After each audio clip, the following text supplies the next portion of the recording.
You are in for such a treat, and we are just so grateful to those of you that are listening in. We understand that the microphones in this room pick up every little bit of sound. We would just ask for your patience and your grace. There's no way we can prevent that.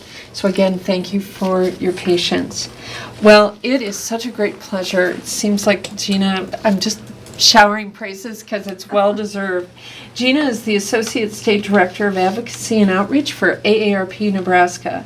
In her role, Jina oversees the advocacy agenda for the Nebraska State Office and works closely with state and federal elected officials to promote, pass, and enhance laws that assist Nebraskans 50 and older and their families to age in place. Prior to joining AARP Nebraska, Ms. Ragland was the Vice President of Advocacy and Regulation with the Nebraska Medical Association for 9 years. While there, she was involved in the management and oversight of the Physician Specialty Society organizations and was promoted to direct and implement the Nebraska Medical Association's legislative agenda, working closely with state lawmakers, lobbying teams, and coalitions making laws that best accommodate the health, safety, and overall well-being for Nebraskans. During that time, Ms. Ragland represented the Nebraska Medical Association on the J5 Medicare Administrative Contractor Board, assisting with the interpretation of CMS rules and guidelines as they applied to physician practices and their patients. So if you would, please join me in welcoming Jina Ragland. Good morning, and thank you, Dr. Masters, and again, thank you to Anita and DHHS. The Elder Justice Conference never disappoints, and it's truly an honor to be on this side of instead of always in the audience, so I appreciate that. It's my honor and privilege to talk to you this morning about a really new initiative that we have been working on for quite a few years in different ways, shapes, and forms, but specifically the Caregiver Tax Credit Act that was passed in the Nebraska legislature earlier this legislative session. So I want to begin with, before we just jump right into what is the Nebraska Caregiver Tax Credit, to kind of give people an idea of what has led us up to that, what are some of the data, the information, the research that we have. And by doing that is defining what is a family caregiver. For AARP, this is one of our largest priorities and has been for many, many years and will continue to be, because in the slides that follow, I'm going to give you some data and number about the numbers of caregivers that we have across the United States, the numbers in Nebraska, the economic impact, and the overall value for that. But I think my big point in showing you this definition is family caregiving is a very broad way of defining somebody that cares for someone that they love. It might be the smallest thing that you're doing to keep someone in their home, or it might be a skew of all of these things that are listed up here on the screen.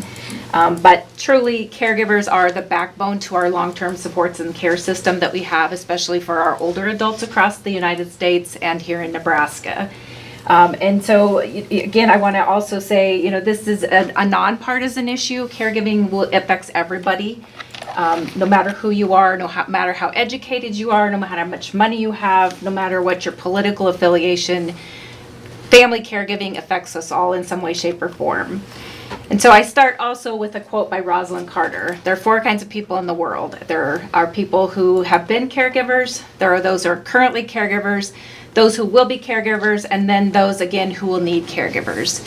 Keep that in perspective and think about that. You may never have to be the one that receives the care, but you may have an older parent that's aging that you may have to take care of. You may be a parent who has a disabled child. Keep in perspective, because, again, my whole point with this is that caregiving is nonpartisan and it is non-discriminatory, no matter who you are. So America's first family caregivers, or for the caregivers in general, I always take this number because it's staggering to me. I think we've all heard about the baby boomers and the aging generations that we have, but by 2034, adults age 65 and older will outnumber children under 18. Never in the history before has that ever occurred. Again, our older population is aging. And so along with that comes the ideas of how do we take care of them. Many people in Nebraska, when we have surveyed Nebraskans and asked them, do you want to age in place? People are like, well, I want to age in place at the lowest level of care. I want to stay in my home. I want to die in my home. I want to remain in my home as long as I possibly can. We know that's not always the case, or that people are always able to do that, because oftentimes they may have health conditions or whatever that may not warrant that to happen. But oftentimes they may have the ability where they can stay in their home. And again, it's relying on those that are their loved ones. Specifically, again, the growth, as I talk about this under 18 number, there is a 30% growth from the 2021 levels, and we'll continue to see that until we get to about 2050. So we are in the crux and the crises of, and I always hate to say the silver tsunami because it's kind of an ageist comment, but it's what it is. We are in a tsunami of those that are aging. And again, as we know more and more people, over 90% of Nebraskans, when surveyed, want to stay in their home. I want to stay at the lowest level of care. And so again, how can we do that? So as I said, family caregivers are the invaluable backbone of our long-term supports and care system. And again, in order to do that and allow people to age in place, we have to look and to rely on those family caregivers to do that.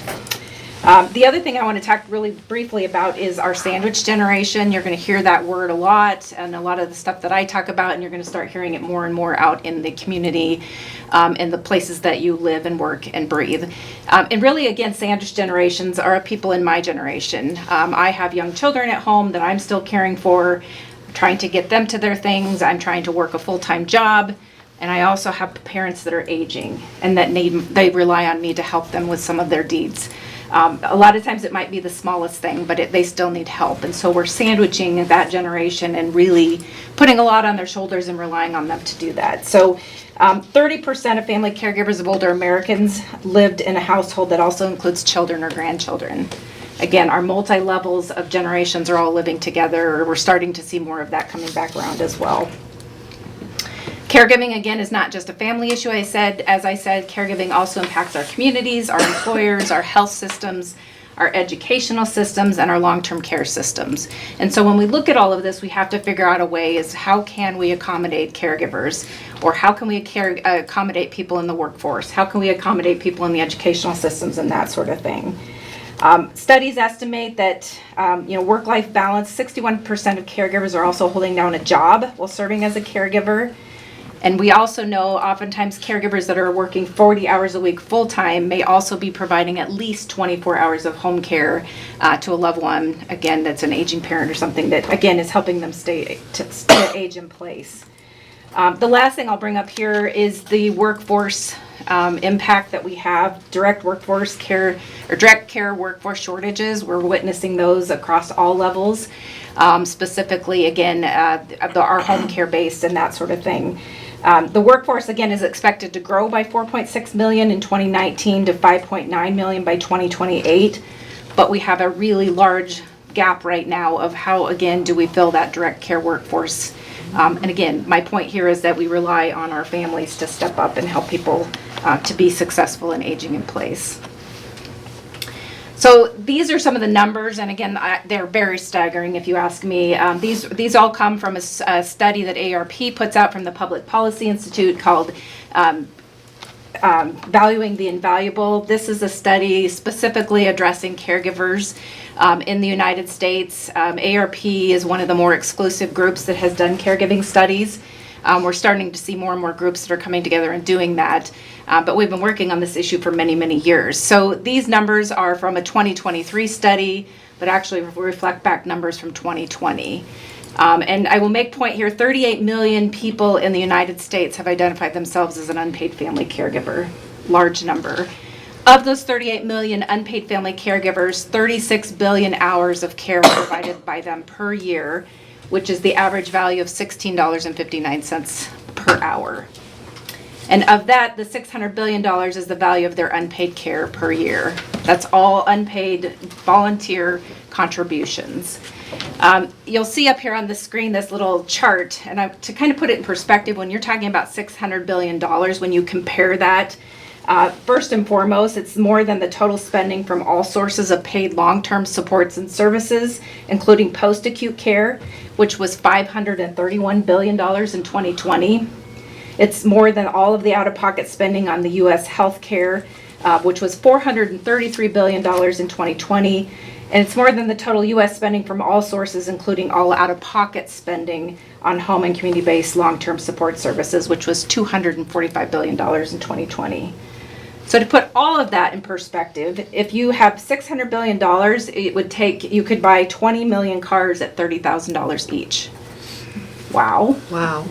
That's a lot. Saving $600 billion by setting aside $100,000 a year would take a total of 6 million years. And the last is 36 billion hours of care is equivalent to 4.1 million years spent caring for a family or friend. Those are big numbers. The last point I make on this, again, as we do and we talk to caregivers, we also survey them about, what are the out-of-pocket costs? How much are you taking out of your own pocket to help somebody live at the lowest level of care, age, and place? And that number continues to be reported at over $7,200 on average out of a person's pocket. That's outside any other programs or services, insurance, any other assistance that they might be receiving for that care. So in perspective then, when we have the 38 million across the United States, then we also have numbers for Nebraska. Again, these are 2020 numbers that were reflected in a 2023 study that was done. We know, and these are the most current numbers that we have, there are over 179,000 unpaid family caregivers in Nebraska, and they are providing 168 million hours of care per year, which that average value is $16.96 per hour. So it's a little bit more than that federal level or the federal average.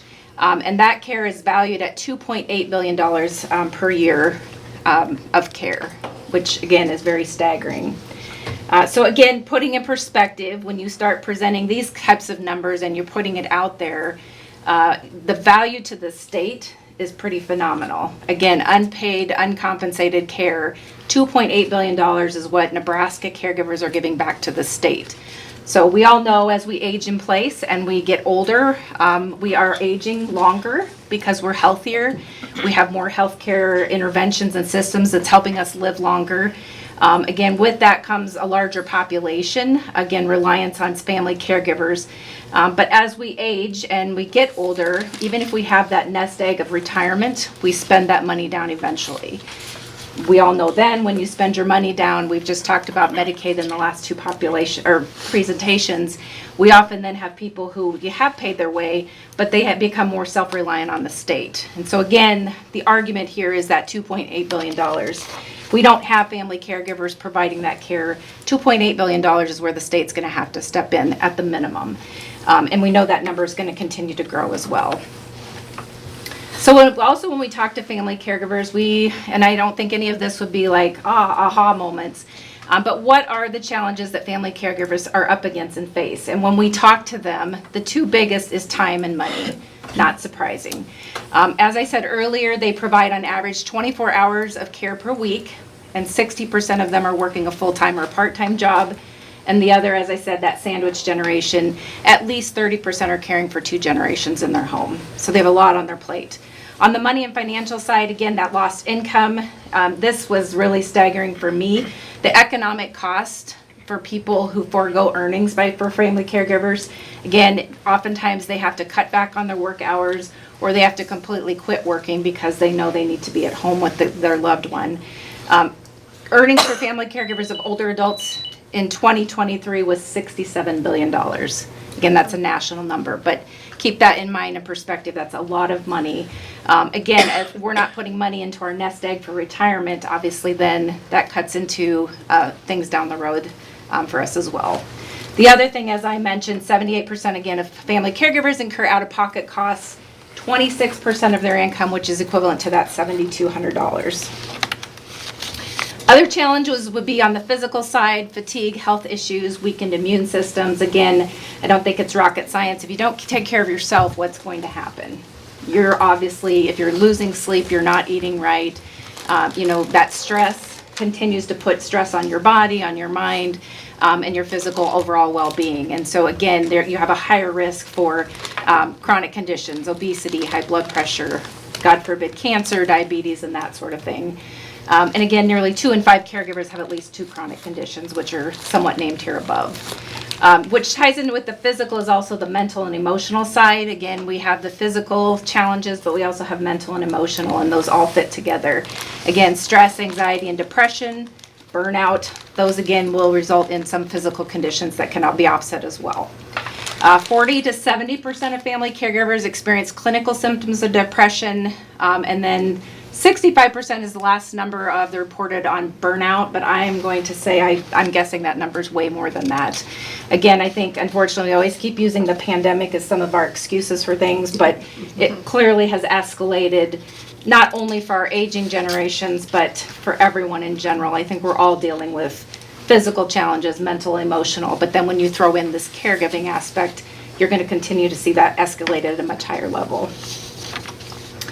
The last slides on the caregiver challenges, again, and this is becoming more and more, again, through the pandemic, social isolation and loneliness. And this is for anybody, but again, my focus here is on our caregivers, because again, when you are trying to work full time, you're trying to take care of your kids, you're trying to get things done in your home, you may have some friendships and relationships on the outside, but those obviously sometimes get shoved to the side.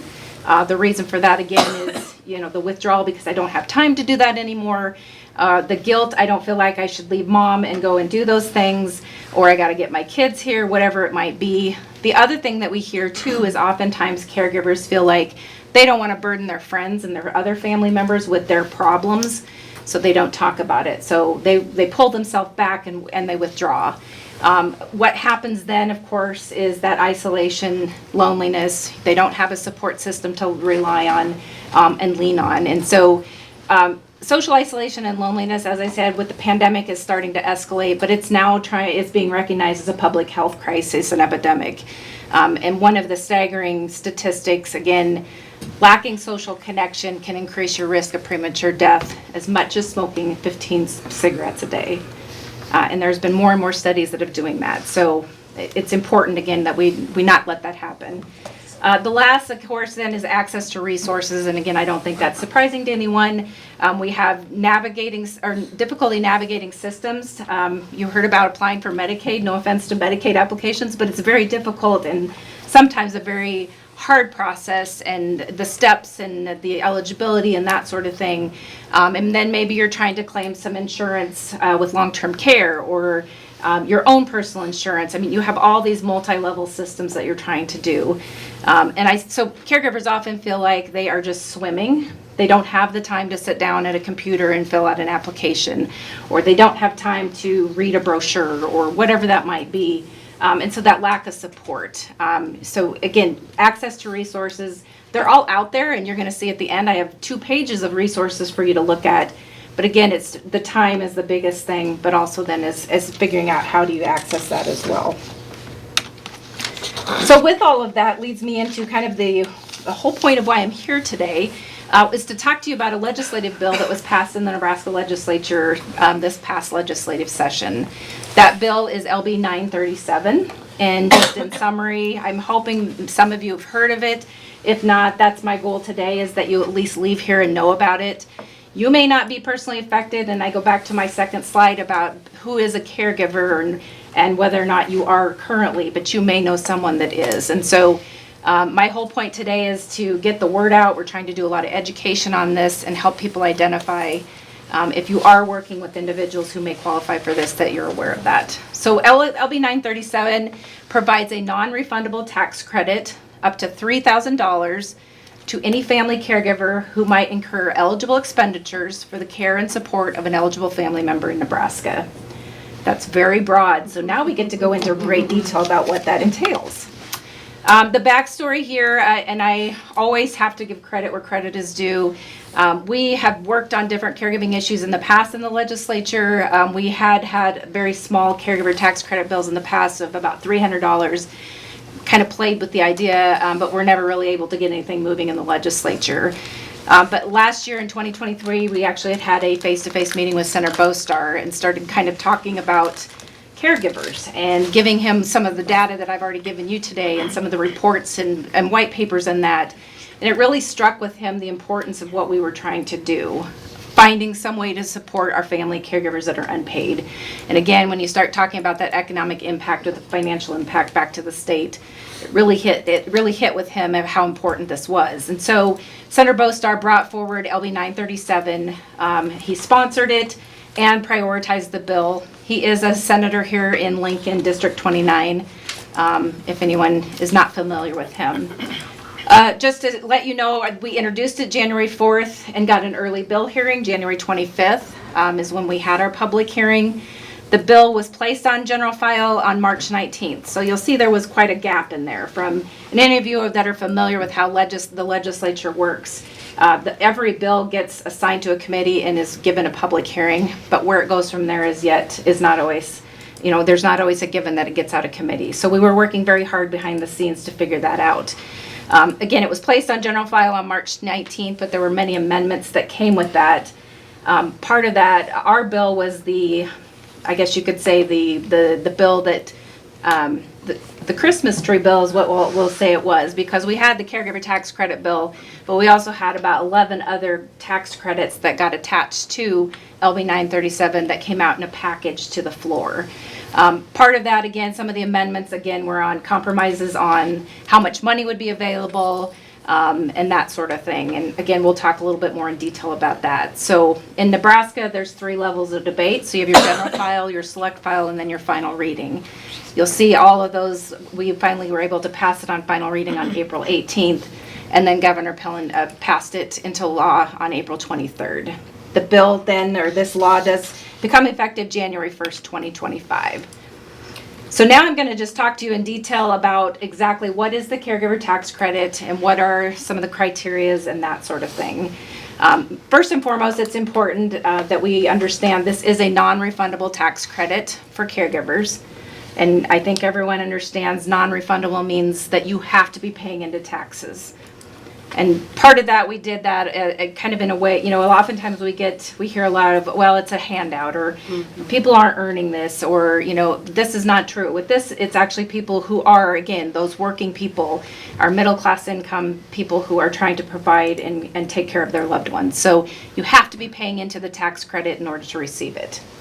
It is non-refundable, so it's up to a certain amount, up to $2,000 for regular caregivers, and up to $3,000 for anybody that you're caring for that might have a dementia diagnosis or is a veteran. Again, those that have dementia, and obviously our veterans oftentimes have higher needs and need more services and supplies and that sort of thing. And so, again, that it's up to $3,000 for them. The thing to keep in mind also is if you have multiple caregivers who might be multiple family members who are putting out of pocket money to provide that care for a loved one. Maybe you have 2 or 3 siblings who are helping pool money to care for a loved one in their home. It's still up to $2,000 and would have to be split amongst all of those that are filing for that. The other thing is it's a use it or lose it type of thing, and so you get up to the $2,000, but nothing would carry over into the next tax year. The other important thing is there are no age restrictions on this. Our legislation, and I probably should have given a little bit credit before I started too far into this, but Oklahoma was actually the state that passed the first caregiver tax credit law in 2023 of July. Their law became effective and started January 1st of this year. But with all due respect to Oklahoma, Nebraska's still better. Go Big Red. I just had to say that. No, Oklahoma, their bill had an age restriction, and so it was up to 62 and older. You had to be providing care to somebody, fit this criteria, but they had to be 62 and older. And when we were looking and talking with Senator Bostar, we were like, we don't really think that's appropriate. And the reason, again, is we also have caregivers that are providing care to people that are under 62. And so why would we not provide that? So we went big and we got it. No age restrictions. So Nebraska, again, is the most comprehensive tax credit across the United States because we don't have that age restriction. There are income guidelines that are put into play here. Again, this is adjusted gross income, so keep that in mind after you've filed. It's up to $50,000 for a single person and up to $100,000 for a married couple.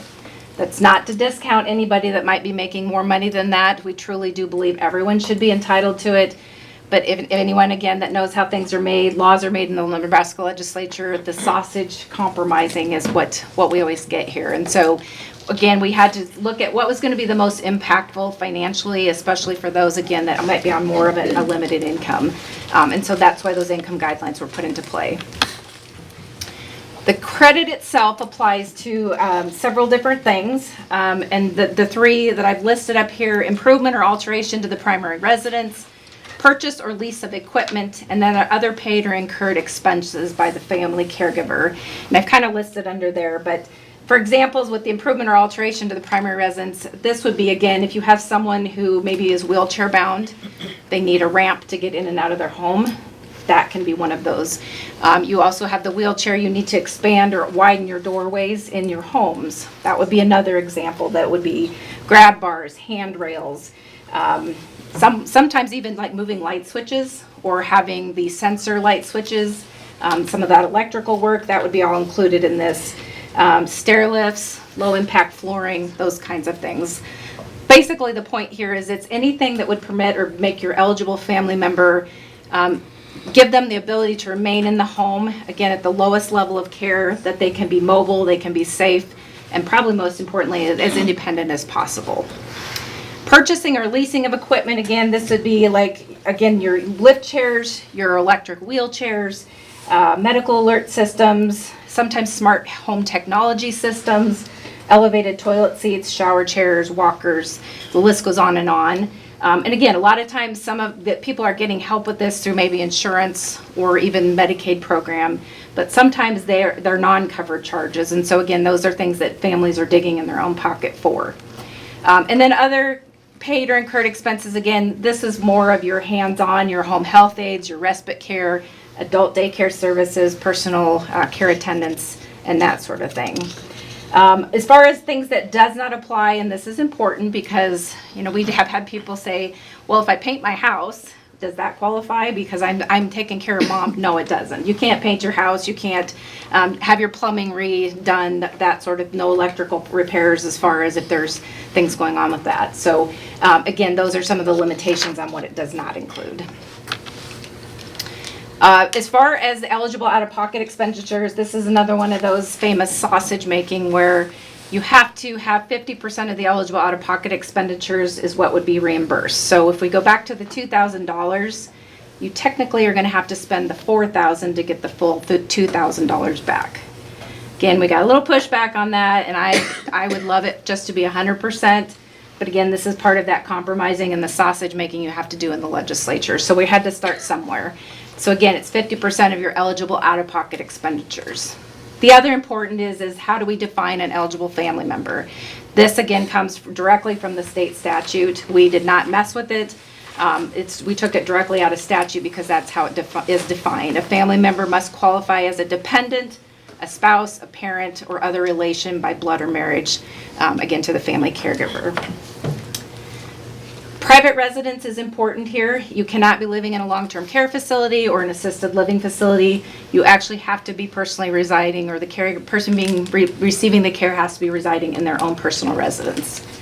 And then the last part on this is certification is required.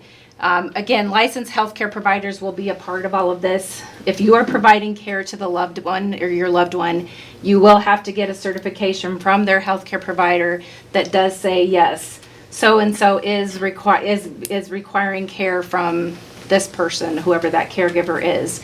And they will be required to certify at least 2 activities of daily living is what they're needing help with. Again, examples of that, I think everyone's familiar with ADLs, but if they need help ambulating, dressing, feeding, continence, toileting, that sort of thing. So here's where the fun part comes, because this is where we're at the point of we don't really know anymore. And again, we're trying to get out and educate people as much as we have at this point in time. But we are working directly with the Nebraska Department of Revenue, who has been charged through the legislation to adopt and promulgate rules and the regulations. We have spoken with them. They are in the process of getting the application ready to go. It will be posted up on their website and that sort of thing. Again, we don't know really what it looks like too much because they haven't really given us that yet. It will be prescribed by them and we're hoping will be up by January 1st of 2025.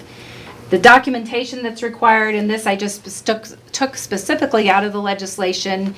Eligible expenditures would be one, ADL certification, and then of course any other documentation is required by the Department of Revenue, and that's kind of the open-ended, we don't know what that looks like yet. So first and foremost, eligible expenditures, it's save your receipts. Save your receipts, save your receipts. Save anything that you think might be eligible for that.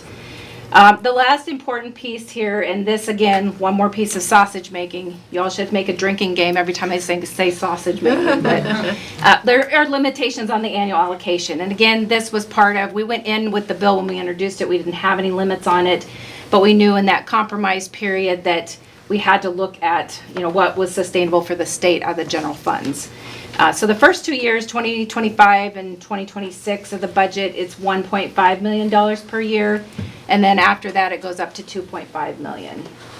My concern is, and that's why I'm out trying to talk to as many people as I can and trying to get you as those that know somebody to let them know about this, because I think like anything, when the legislature designates money for programs and it sits there and people don't utilize it, what happens? They'll take it away. And we know that this amount of money is not even close to what is needed. It's just helping people understand that it's available and out there. So with that, the next couple things I'm just going to kind of go into. We do have a website, an exclusive website that we have created that it's listed up here. So you can go out and look at it. We will keep posting things up there as we know more from the Department of Revenue. It is live right now. We do have brochures. You'll see that up there. I also have them here if anyone wants copies. We have them in thousands of print that you can order those from us. On the other side, you'll see we have come up now with an eligibility tool. And this is just a very non-scientific eligibility tool. But again, another thing for us to go out as we're talking to caregivers and saying, if you think you might be eligible, take this eligibility test. It's a series of 6 questions, very basic questions that you can go out and answer. And when you get to the end, if you've answered yes to all 6 questions, you're going to be like, hey, I might be eligible.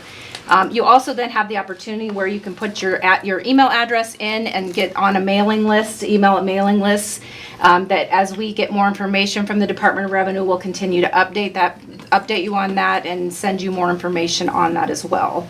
You can also do that even if you're not eligible. But again, this is just, we're trying to keep the conversation going and giving people more tools and availability. We're also looking to do video tutorials. Once we know what that application looks like, we will do short little YouTube shorts, probably more animated, but how do you fill out the application and that sort of thing. We also, again, on our website, these are just 2 examples, but we do have some brochures for family caregiver resource kits that people can access as well. I'm going to go, whoops, my updated slide's not in here. But anyway, we do have a QR code. I was hoping it was in the slides, but it didn't get updated. But again, I have it in the brochures, or you can go out, you can scan that QR code. It'll also take you to the website where you can continue to get that updated information as well. The other exciting thing for us is we also have ordered red plastic folders with a button that will be convenient for people that has the caregiver tax credit information on it, the QR code, the website you can scan, but also we'll have a check sheet or checklist inside for a caregiver or anyone you think might be eligible. You can hand it to them, and again, it's that one-stop shop where everything's included in there that's for them. So all of these things are available. Again, we'll have more and more. We're also trying to work with some influencers who are actually celebrity caregivers that are from Nebraska. So that's a sneak peek teaser, more coming on that. But we're officially launching our campaign January 2025. The last thing I will note, and I don't think I said this was eligible January 1st, 2025, but it's important for people to note, you won't actually file the application until 2026 for your 2025 taxes. So with that, it's always fun. I love pictures, and again, I'm proud of this because we worked really hard. But you will see, the board of the people that voted, 45-0 to 4. The no votes of the 4, they were actually not present that day. I had unanimous support for the bill, and actually a couple of them that did not vote were actually co-sponsors on the bill. And then the other, of course, Senator Bostar is at the bottom picture with some of our team members. And then the top picture is probably what's most near and dear and important to my heart. These are actual family caregivers who came and spoke on different lifespan caregiving, told their stories. And I think that's one of the hardest things for people is to actually tell their stories in front of state senators and the public. So again, this is a lifespan thing. It's a nonpartisan issue. And so again, appreciate anyone that has the ability to get the word out on this, we'd really be grateful for that. Resources, again, you can find these on the website. We don't have time, obviously, to go through all of them. But with that, I think I'm done. I don't know how much I went over on time, but I'd be happy to take any questions. And again, my contact information, if you do have questions later, again, if you want any of the resources, they're free. We will be happy to get you supplies of whatever, any way we can get the word out as well. But before we go to questions, Tia Walker, I love this phrase, and this is how I always close, but because it's important to me. To care for those who once cared for us is one of the highest honors. And I hope everyone keeps that in mind and perspective, because we've all been cared for when we were younger. And so that cycle of life, there's nothing more rewarding than caring for someone that's cared for us. So Dr. Masters, with that, I will take any questions. Any questions, Eric? Questions from the people here in the room, audience? I don't know if that's a good thing or a bad thing. You did a great job. I had some questions, but then you answered them.